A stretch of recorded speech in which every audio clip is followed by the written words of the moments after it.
My name's Kurk. I'm the Director of Maintenance.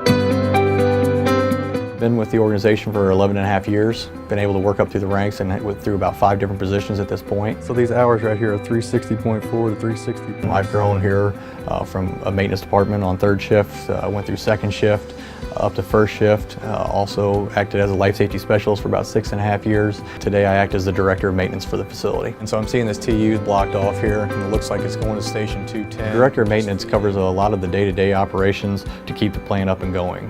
It's definitely separate than our construction crew, which we also have a great in-house construction crew, but whatever they build, we maintain, and we keep the operations going day to day.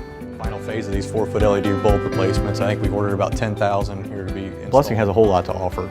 Through their benefits package, one thing that's really benefited my wife and I and my family is the child care facility.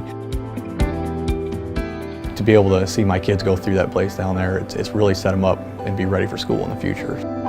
I came to Blessing just looking for a job, not knowing that I would find a career that I've been able to grow through and enjoy throughout this time frame.